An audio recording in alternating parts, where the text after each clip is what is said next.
Welcome to the Hot Slice by Pizza Today.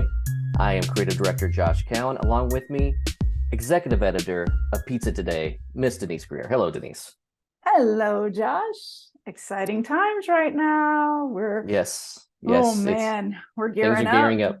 Oh my gosh, we said Ah, gearing up. we worked together far too long. It's Way too been long. 13 years, I believe, is I is think the amount so. of time that Josh and I have worked together. So So we're yeah. finishing each other's sentences. It's what we do. We do it on our on like our message thread too. Like Yeah, Jeremy and Josh and Katie and I will all like say the same thing like right at the same time. So yeah, we're all in sync. So that's actually a good thing, right? that's a And good you thing. want your crews to be in sync, right? Yeah. So all right. So we So, have Pizza and Pasta Northeast yes, registration is officially open. officially Uh, open. and the if you want to get an early bird rate on Pizza and Pasta Northeast, that ends July 13th, Thursday, July 13th. So we got about after this airs, probably a week or so, 2 weeks Yeah. to But I get that wouldn't early bird wait. rate. I No, honestly, if no, you're going to go to Pizza and Pasta Northeast, you should just, we'll put a link in the description, but you should probably just go on there right now and just go ahead and sign up because it's going to be a great educational sessions. The competitions are going to be crazy. And that's another point. Like if you're competing, you better get in on the action right now because those spots will fill up and you don't want to get put on a wait list because that's yeah. no fun. Yeah, you want to know if you're competing or not. So Exactly. yes, so sign up for those competitions. It does wonders for you. You learn so much. It does wonders for your business. Mm-hmm. To say you competed on an international level or national Yeah. level. You don't even have Uh, to win to get a no, lot of media attention out of it. yeah, Just just to competing. just competing is it's big time for your establishment. And we have a lot of competitions going this year. I mean, it's the International Pizza Challenge Northeast. Mhm. So there's going to be several Neapolitan categories. There's a cheese slice category, which I'm very excited for because you Which know is how when we travel, we yeah, we have to have that cheese slice so that we can do some comparative analysis it's near and dear between to my different heart. pizzas. Yeah, the Yeah, cheese. Yeah, so I'm all about that yeah. competition. So there are limited competitor spots. So you want to make sure you get in those really quickly. I think there's a Roman, we have a gluten-free division. So it's going to be really fun. And And then yeah, go ahead. we got the world. What's it? The world calzone Calzone championship. championship. Yes, Yeah, which yeah. I love calzones. I gotta say, there's a spot locally that has a really good calzone, and I probably get it at least once a month because I love the calzone. Eat half dinner, half for Yep. lunch, call it a day. They're so huge. Yeah. And then we're bringing back the Northeast Pasta Showdown. So if you stand by your pasta, you should probably compete and try to win the best pasta in the Northeast. Yep. Because if you're winning best pasta in the Northeast, that's some really good pasta. So Yeah, yeah, that's some bragging absolutely. rights for a while. Uh, Absolutely. Pretty creative pastas out there too. When I've looked at the competitions, pretty fun. yeah. So Denise, who do we have on the show today? So today we're talking to Luke Tobias from Futuro in Indianapolis, Indiana, just up the road from us a little bit Hmm. because we're in Louisville. So Luke, actually, we kind of talked on social media, and this is what I'll tell you guys is you can talk to us on social media. We often correspond with people on social all the time. So Luke reached out because he wanted to talk about I had did this article on pre-ordering and how I really thought that pre-ordering is going to be kind of the game changer in the industry when people use it in a whole new way. Because there's a lot of people like pre-ordering has been around forever. I'm like, but there are now pizzerias that are only pre-order, Right. and they're basically streamlining their business so much so that they're rocking the pre-orders. So Yeah, pre-orders is great, and he started out just doing pre-order. pre-orders from his house during the pandemic. It was one of those born out of necessity. They needed an income. They both, were not able to do the jobs that they had, and they needed to earn income. It Denise, it blew my mind that he was doing 40 to 50 pizzas, 3 different styles out of his home per day. In a That home absolutely blew my mind. oven. I will never complain about making pizza in my home oven ever again No, no. after hearing Luke. And doing it in your regular oven, like adding Yeah, racks and being able to do 4 pies. I look at my oven right now and I'm like, there's no way I could do 4 pies, right. especially, Detroit, the Yeah, pans are like this. yeah. So he's got a very interesting story about how Hmm. he went from the home into a brick and mortar and kind of what's transpired, and how he was able to do it without a lot of risk up front. So Yeah. I think he's got a really unique story, and I'm going to be excited for people to hear it. Yeah, it's a fun story. So here we go. With extraordinary pizza cheese comes extraordinary rewards. Only Baccio Exceptional Italian Pizza Cheese offers the Gold Club Rewards program with monthly cash back on every cheese purchase. Members also receive funds twice a year to use in their exclusive marketing store. It's their way of saying grazie to customers. Schedule a demonstration at bacciocheese.com/hotslice and discover how rewarding Baccio Exceptional Italian Pizza Cheese can be. Pizza is your legacy. Build it with Baccio. Looking to grow your pizzeria or restaurant? Then you'll want to try the power of a cloud-based POS system. With Hunger Rush, you'll get everything you need. This fully integrated restaurant management system allows you to easily streamline operations, accelerate the delivery process, and grow your business through Hunger Rush 360 marketing. And it's so easy to use. Want AI-powered text ordering? It's built in. Need to track orders? No problem. Schedule a personalized demo at hungerrush.com today. Performance Food Service is proud to deliver high-quality products, innovative technology, and custom operational solutions to restaurants of all sizes across the country. The flagship division of Performance Food Group, with deep roots in the restaurant industry, Performance Food Service has been the exclusive distributor of the Roma family of brands for more than 65 years. This signature relationship has allowed Performance Food Service to become a leader in the pizza and Italian segment of food service nationwide. Okay, well, welcome to the show, Luke. Thanks for having us. That's awesome. So the first thing I want to get into is you are a product of the pandemic. And we've heard this a little bit from folks that have started businesses during the pandemic. Can you tell us a little bit about kind of what happened with starting the business and kind of where you're at today?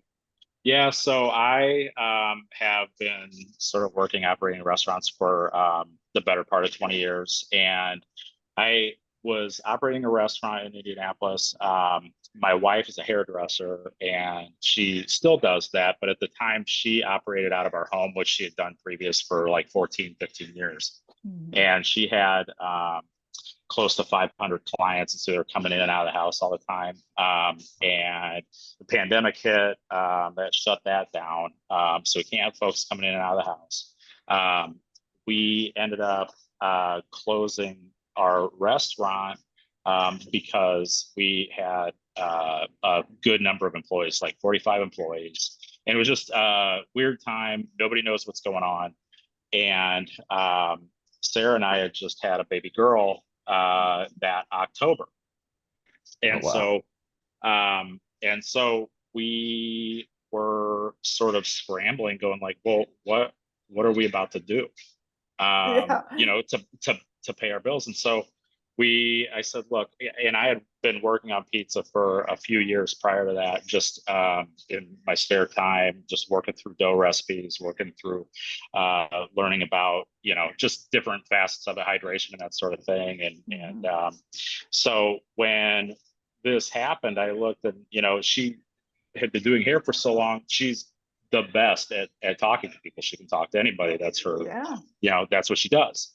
And additionally, she's amazing at scheduling.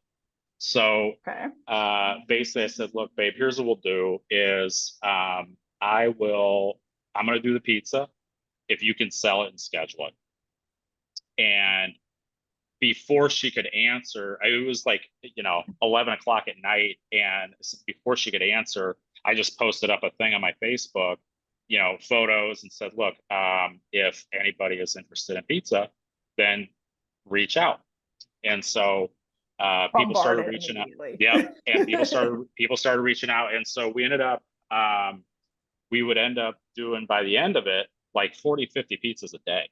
Wow. Wow. And That's insane. and What were yeah, you doing these out Yeah. of? What Well, kind yeah, of what oven oven? were? yeah, so I converted our home oven. Yeah. I got some additional racks and some pizza stones, Wow. and basically made it so that it was 5 racks, and Uh, I could reasonably do 4 pizzas at a time, give or take. And basically, we would just schedule it so that I could say, okay, look, the pizza's going to take this long to cook. This is how many I can do. And every day I would wake up and I'd go to Depot and get, the ingredients that I needed, cheese and whatever. I would make dough the night prior, in this little, like we had just a KitchenAid mixer. Mhm. And so it was like sort of a ritual. I'd weigh out all the yeast and all the salt and all the stuff. And then I'd mix it all together and put it in a big tub, and ferment it overnight. And then I'd wake up in the morning and weigh it all out. And usually it'd start doing pizza pickups by like 2 or 3 o'clock. And we do pickup. It's all scheduled, all pay in advance. So you'd PayPal us and we'd give you a time and be ready at that time. And then once in a while, we would do group deliveries. So we would take orders from a particular neighborhood, for example. We'd take like 6 or 7 orders, give them a time, and then Sarah would strap our baby into her seat in the car and then load up with pizzas, and she would go on these deliveries. That's awesome. Yeah, and so we got a lot of support really early. We were really fortunate. We had some friends who were in worked for a restaurant supply company, ordered some pizzas, and then showed up one day with a bunch of rocker blades and a giant delivery bag and all this stuff. Wow. And so it was cool. It That was was cool to sort of see everybody be so supportive of something that we just, frankly, that we needed. that's the very essence of a mom and pop shop right there. I Right mean, there, yeah. Right. Yeah, it was, and of course, like we had a lot of people sort of ask a lot of questions about, why can you do this and this sort of thing. There was some of it where, we start looking and going like, well, I'm doing 40 or 50 pizzas. Somebody's going to show up here soon, so we should probably do something with this. Yeah. yeah. So That's what I was gonna say. Oh, sorry, Josh, go ahead. well, just out of curiosity, I know you have multiple styles in your restaurant right now, but what were you making in your oven there during the pandemic?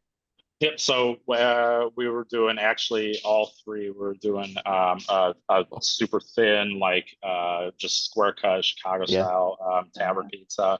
We were doing Chicago deep dish, and then we were doing Detroit style. Yeah. Wow, out of your home oven. That is impressive. 40 a day. That's impressive. That's amazing. I mean, we built up to it naturally over time, but it was the kind of thing where I didn't have a point of sale system, so like write out all of the orders and the names and the times in the morning, and we would talk back and forth with each other over the course of the day, because she would be taking the orders or like confirming for the following day, whenever it is, and making sure that everybody had paid and all that kind of stuff. So if there were gaps, openings and spots that like maybe I could make another pizza in, then I would. So it was it definitely interesting, and a lot of times, especially during that time when sort of getting ingredients and that sort of thing was a little bit dicey. So then there would be times where I'd end up like I had to use a different pepperoni, for example, and I didn't plan on the fat content being higher than the other one that I'd been using. So now my house is full of smoke, and I have to remake there's a lot of those sort of like learning curve things. But yeah, it was. I mean, I now think about it super fondly, and I'm really appreciative and really thankful that it happened, because we have this, but also because it's literally what made it possible for us to survive during a time when we would have had very few other options, because we were both more or less self-employed anyhow. Yeah. When did you know that, hey, I'm going to make a go of this, I'm going to open up a brick and mortar? Like, when did you guys make that decision? Like what was going into that? There was some point where we started getting enough orders where at first the Chicago deep dish, people were like posting about it and they were really excited. And then people started talking about the tavern style, and I started getting tons of orders, and I was hand rolling them. I have this sort of big, I don't know, butcher block thing that I was using. And I was hand rolling them with a pin, every single pizza. And it got to the point where my wrists were starting, I could feel it going to bed. I was in a lot of pain. And so I said, look, here's what I'm going to do.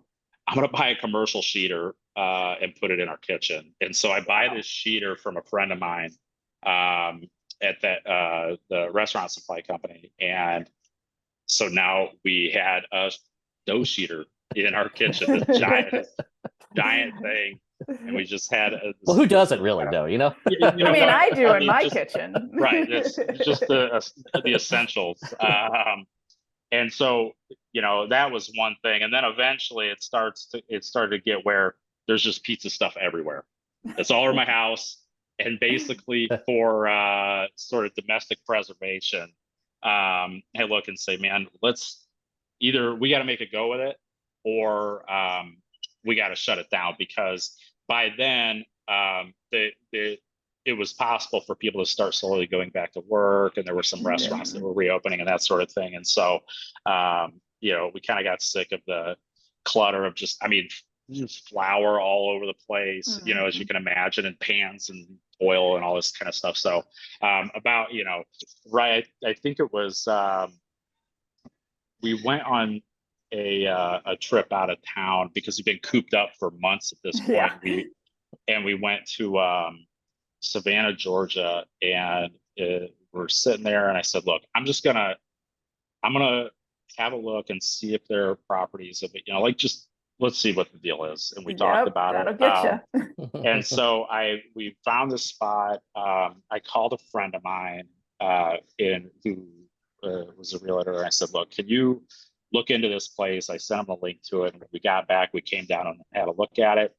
And we liked it. So we started negotiating the terms for the lease. And we signed the lease, I think that December, on a Tuesday. And then the next day I was supposed to go to Detroit because I'm going to be looking at some ovens and things. We get in the car to drive to Detroit, pack up Lucy, that's our little girl. And we're driving like halfway up there. I stop for food, recognize I can't taste it. Oh no. And so we get to Detroit, and I didn't want to panic her, because this is still really early on. So nobody really knew a lot about what to do and the symptoms and that sort of thing. And so we're driving, and I take a drink of my soda, and I kind of don't say anything. I'm like, man, this is weird. I don't taste it. And then I had a bottle of hand sanitizer with me. I put it directly up to my nose, and I couldn't smell a thing. And I said, babe, I think, we should get this checked out. So we went to the restaurant in Detroit, drove straight back to Indianapolis, found out we had COVID. So, and we had just signed the lease for Futuro the day prior to that. Oh my goodness. And so I had to, I'm quarantining, doing all this stuff. We have this 4-month-old baby. And so basically we did that while I was down, and we were doing all the sort of legal paperwork and going back and forth to the bank and all this kind of stuff. So finally, once that was done, then I could start working on the, getting in and cleaning and doing all those things and start to get it set up. Absolutely. So I kind of talked about when you popped on your branding. It's, when you were trying to come up with that, and, did you kind of have that were you coming up with that while you were in your home kitchen, or, how did you come up with this look and this feel for what you have going? That's a good question. I don't know. I think we just do what we like. Our boxes still say, it's kind of interesting because we started talking to y'all because of the question about pre-orders. Yeah. Mm-hmm. And so on our boxes, and I can't remember if it still says this or not on our Facebook, but originally it was Futuro, and then the boxes say the pizza of tomorrow, because it was all pre-order and order ahead, even when we opened. Yeah. So I think that tied into a lot of it as well, trying to have something really clean and just not necessarily like spacey or anything like that, but we wanted to look clean, wanted to be eye-catching, real simple sort of colors and that sort of thing. So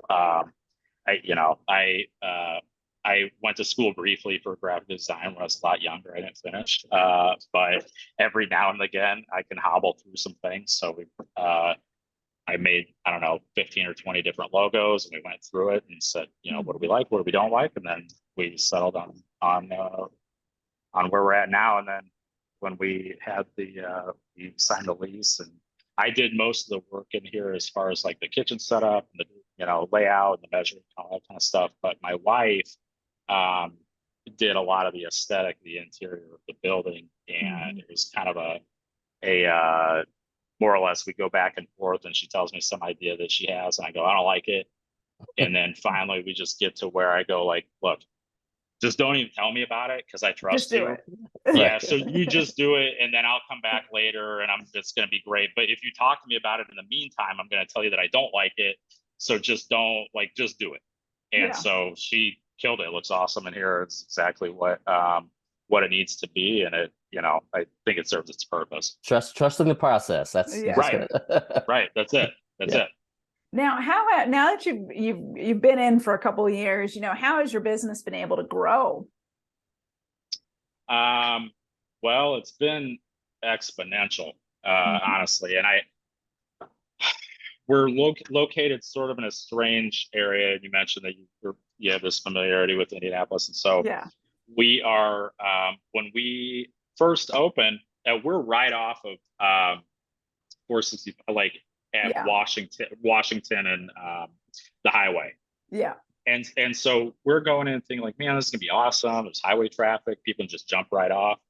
Well, basically about 6 months into it, they started a significant highway overhaul. Of course they did. So so the street that we're on here is called Cruz Street, and it's actually the old Angie's List campus. If you're familiar with Angie's List. Yeah. Okay. And so Cruz Street is sort of this anomaly. It's like a brick street right off of Washington. And they put up a no left turn sign. So you cannot turn onto Cruz Street when you're getting off of the highway. Of course not. Right. And then it's just a bunch of goofy one ways and that sort of thing. So, but we've been really fortunate because when we, basically going into it, we say, look, the location is so bizarre. It's kind of out of the way. It's not, people aren't super familiar with it. So we have to make this a destination. Excuse me. And really, because it's so small and, it at that time, it was all order in advance. We didn't even have seating. So the product had to smoke. Yeah. And we it's just beautiful. Had to, thank you. We just had to work really hard to really produce the best product and provide the best service that we could, given the facilities. So it's really small, but we sort of worked through it. We listened to folks. I think there's a lot of people, especially in restaurants in general, who are sort of interestingly like anti-service or like anti-guest, where folks want something and they just have a bent to not do these things. Yeah. So we said, look, we're gonna grow it organically in a way that we are comfortable controlling, so that we don't lose grasp of what it is that we're doing. So we resolved pretty early to not cut any corners in terms of quality and do the best that we could do as far as that goes. We started really, really small. We don't have any investors. We don't hold any loans from banks and that sort of thing. So it's just all us. And so that made it possible for us to sort of control some of the operational details of it that we wouldn't have been able to otherwise. So for example, when we first opened, we were open, I think we were open 5 days a week from like noon to 6. And it seemed a little goofy, the hours, except we sold out every single day. Yeah. And because it was all pre-order, what it allowed us to do was to be able to come in, look, you know, and I would come in at like 4 a.m. at that point, and we'd make the dough every single day and doing the dividing and all this kind of stuff. But it would allow us to look at the board and go, okay, cool. This is everything we need for the day. Smash it out. Yep. So we would come in and look at the orders and go, okay, cool. Let's start building all this stuff and getting it ready. And so it was all, you know, it was all timed pickup. So if you know, had a pickup at 5:30, well, then we made it so that it fell as close to 5:30 as possible. Mm-hmm. And at that point, you know, we were basically as busy as we could get. And so we actually had to buy a new oven pretty early. I mean, I think with like 6 to 8 months in. Wow. We started out with a Baker's Pride Y602 that we bought, it refurbished, and it was nice and it did what it needed to do. But we ended up finding out was, and excuse me, I gotta plug this in. That's okay. What we ended up realizing is that it couldn't keep up. Yeah. It would be fine, but we wouldn't be able to produce any volume really past a particular threshold. And we just would have heat loss, and then the recovery time was crazy. So we ended up putting a pizza master in here. And looking back on it, this is what we had to do, because in order to grow the business at all, we had to have something that focused on efficiency, and that allowed us to do it. It allowed us to be efficient and a little bit more precise than we had been prior to that. Absolutely. So yeah, we've grown significantly since then. And I mean, but I feel like that happens process wise and everything else wise. Folks start, you know, knowing about us and start having an awareness, and you know, because we don't have an advertising budget or anything like that, then we have to leverage social media. And not have to, I think everybody has to now, but we had to leverage the power of social media a little bit more than other folks or other places may have done at that time, simply because we couldn't afford to, you know, pay for any ads and that sort of thing. It helps when you have a beautiful product. So social media organically is going to be on your side. And your Instagram is tight. It's gorgeous. Like your food looks dynamite. You know, you're really lighting it well. I don't know if you're doing it professionally or if it's you doing it, but whoever's taking the photos, y'all are doing it on point. Thank you. No, we have the facility in here is pretty unique. Like I'm sitting right next to this garage door. Oh, we see that nice light right there. Yeah. And we've got another garage door on the other side of the building. It's a really sort of a strange setup. And when we came in here, I said, like, why is this here? You know, what is this? Because I've not seen another building. Was it an oil change place? Because that's what I think of with multiple doors. Well, it's tiny, and it was a cafe prior to this. It was a cafe for Angie's List employees that had this sort of like motorcycle theme thing. So I don't, like I said, I don't know. I mean, the building itself is not that old. I think it was built just after the 2000. So like, I don't know functionally what the purpose of having these two doors are in here. Just because it looks cool, maybe. But it is cool. But it is cool. It does look cool. So we're fortunate for that. Yeah. Well, with your pizza, how did your product change when you went to a commercial oven, especially when you changed to a high volume oven? Sure, that's a super good question. It got more consistent. Yeah. If anything, you know, I have had previously, done a lot as far as restaurant operations go, and menu engineering and writing recipes and that sort of thing, and standardizing processes. And so, we had some of that when we were doing it out of the house, to the extent that, we ran off of scales, and I'd be weighing everything and portioning all this stuff out, and we make pizza, the dough was all the same, as same as it could be in our house. Yeah. But once we switched to having commercial equipment, it allowed us to, just maintain a higher level of sort of scrutiny as far as, even things like temperature control and fermentation time and stuff like that.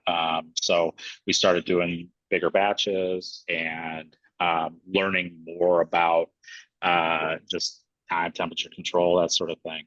So if it did anything, it allowed us to be more efficient time-wise, but also allowed us to be more consistent product-wise.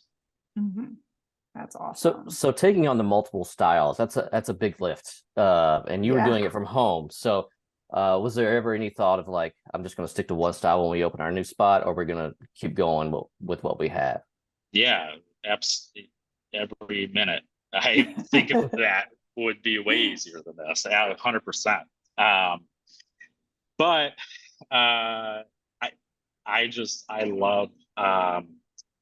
I love pizza, and I wanted to be able to offer things that I felt were not offered in Indianapolis. So right.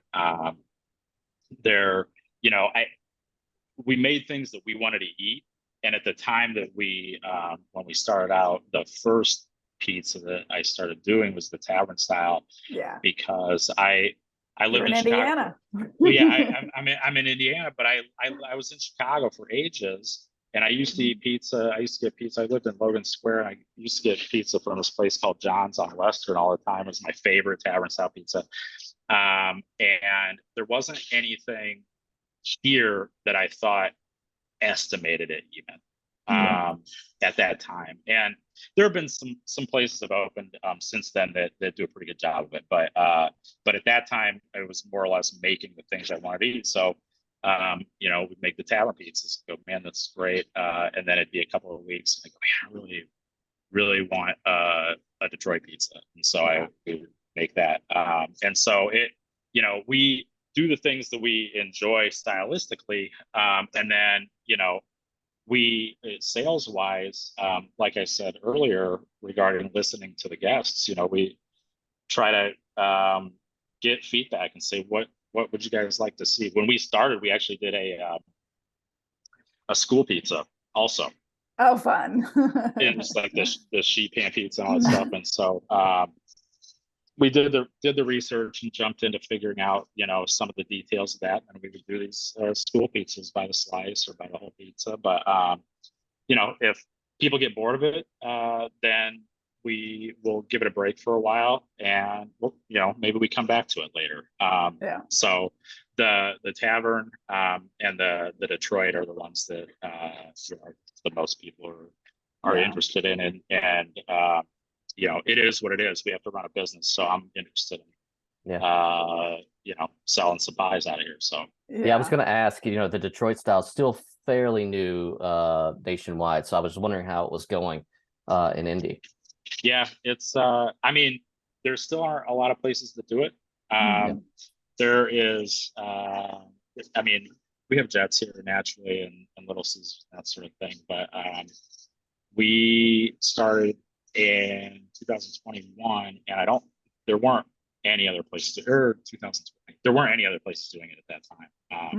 And I'm aware of a couple of smaller places that might have a Detroit on their menu, but I don't think it's necessarily the focus for them. So we saw a lot of them. Yeah. That's awesome. Yeah, we're pretty busy. Yeah. Now, as far as styles go, is there anything that you're looking into now that you're kind of geeking out on to maybe like, I might add it if the customers like it, I might add it? So I don't know that we would do anything else here. Because the facility is so small and it's tiny little place. And we're sort of trying to determine ways of being more efficient without having more room. So as far as offering different styles here, we'll stick with what we're doing. But we briefly opened a slice shop, a New York style slice shop, over on 46th Street, where it was just giant, 22-inch pies, and slices. And so we're in the process of moving that and reopening it in a different neighborhood. And then, I have been working on Al Taglio pizza for some Makes months sense. now. And so just sort of working through different flours, and my wife and I went to Rome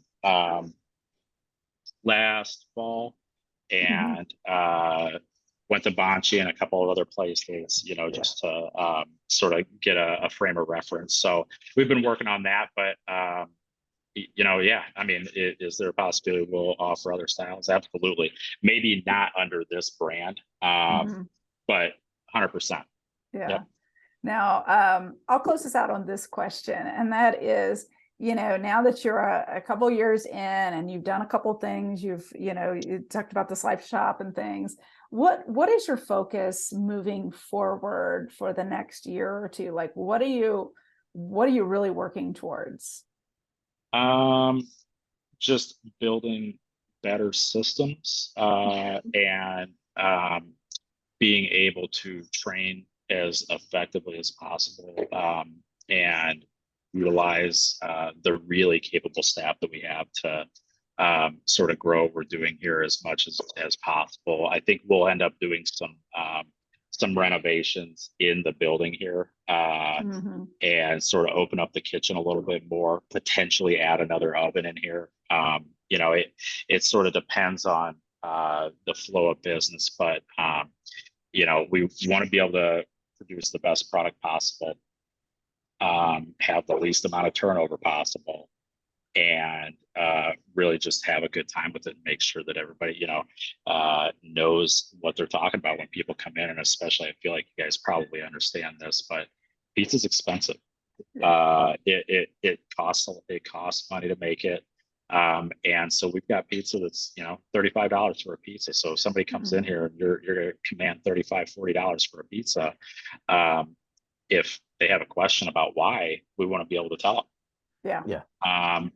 So it's an interesting time, but we're still in our first few years. So naturally, I mean, one of the goals is stay open.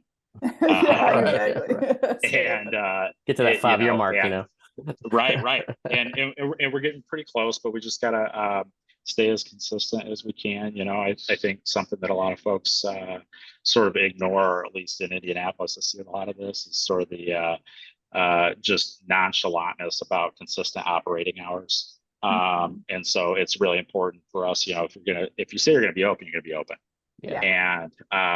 And that means, if somebody walks in a minute before close, we're open. Well, and you get folks that say, well, I didn't want to order because I know you guys are closing in 1 minute, right? But we're still open, so we're making pizza. Yeah, so that's something I dealt with when I worked in restaurants. Is people would try to be like, no, you can't order anything. I was like, no, they're coming in. Right. I see it from both sides. I cooked for a long time, so I understand it. I understand. You're tired. At the end of the day, you're like, man. But we're open. Thing says we're open. If somebody walks in here, we're selling a pizza. So, and that's sort of the mentality we have. It's just we want to make sure that people are satisfied, they're taken care of, they're enjoying the product, and they see the amount of work that goes into it, and that they know that we want their business. Absolutely. So I think we just work as hard as we can to make sure that folks are aware of that. That is awesome. Well, we're going to keep an eye on you. We want to see how you grow and succeed. And when I'm on my way to my hometown, I'm going to drop by because I want to try it. So you're only a couple hours away. We need to drop by there for sure. Absolutely. Give us a shout anytime. Be here. We're open 6 days a week. That's amazing. Well, awesome. Well, thank you again for coming on the Been a show. pleasure. Oh, And absolutely. we can't wait to follow your progress. Well, thank you guys so much for the opportunity. We very much appreciate it. All Thanks right. so much. See you later. Thank Have a you. great All right, week. see ya. Have a good one. Bye-bye. Bye.